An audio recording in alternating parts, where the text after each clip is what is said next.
It's the European premiere of Fury, where the likes of Shia LaBeouf, Logan Lerman and the one and only Brad Pitt are set to walk this carpet in just a few moments, and I'm gonna be composed and okay. I'm gonna be composed and okay.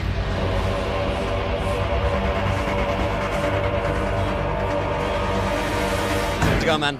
First off, congratulations on the film. I absolutely loved it. I thought it was really, really brilliant. And the dynamics of the characters is what I loved, because you guys just kind of fit in like a puzzle piece. So putting that together and creating those relationships, did it come naturally, or was it something you really had to work on?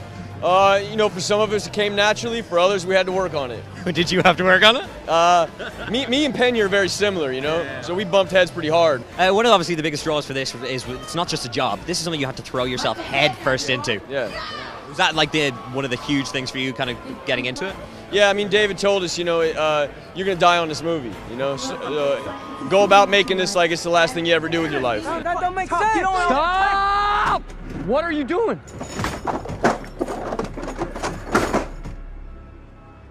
I mean, it's evident watching this movie that you guys became such good friends on set. So does that make a night like this even more of a party? Yeah, I mean, because you're enjoying yourself with your friends, you know, and it's like, you know, seeing John like, you know, do his thing, and like, you know, I love all those guys, man. It's awesome.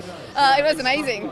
It was one of the most emotional moments in my life. And why? What was it about it? Was it the actual story itself, or just the story? The fact that it was so personal to David Ayer. The fact that I met Brad Pitt. I met. That's pretty cool. Yes, and to have him as a partner was amazing.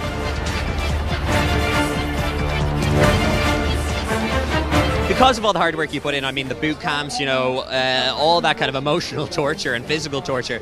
When you watch the movie the first time, you're like, this was worth it. This was completely worth it. We went into this together, and we went out of it together. And as far as, you know, the finished product, I can't do anything about the finished product. I can only do, you know, my job is the experience.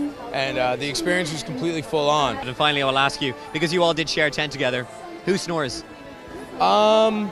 Different people on different nights. Really? Yeah, but I will say, as far as if you need to cuddle with one of them, Mike Pena smells the best. They're coming. How many? 300 of them. The tank's busted. We ain't never run before. Why are we gonna run now? Right, absolute pleasure to meet you. How are you? Both physically and mentally, this movie was one hell of an experience. So tell me how those experiences brought you guys together and made you closer. Well, we started like months before in pre-training, pre-production. We probably spent more time on that than actually shooting the film. So by the time we got the camera, when the camera first rolled, we were well in. And is that one of the attractions of getting involved in a project like this? You actually have to dive head first into it. Yeah, absolutely, and we were all game, and we knew the detail that Dave demanded, and we knew we were in good hands. Part of those demands were punching each other in the face, as far as I know. Demands were punching each other in the face. So who actually throws the hardest punch? Well, it's different. It's different. Really? Okay. Because Shia's got this weird little left uppercut. You got to stay away from. You got to watch that one. Does anybody slap? Early, it'll take you out. Yeah, we all know. We all got hit. But Bernthal's the boxer. He's the boxer of the bunch. So you got. That's just an unfair advantage. Me. If he gets on the inside, I'm done. So if he ever came out, I'd kick him in the nuts.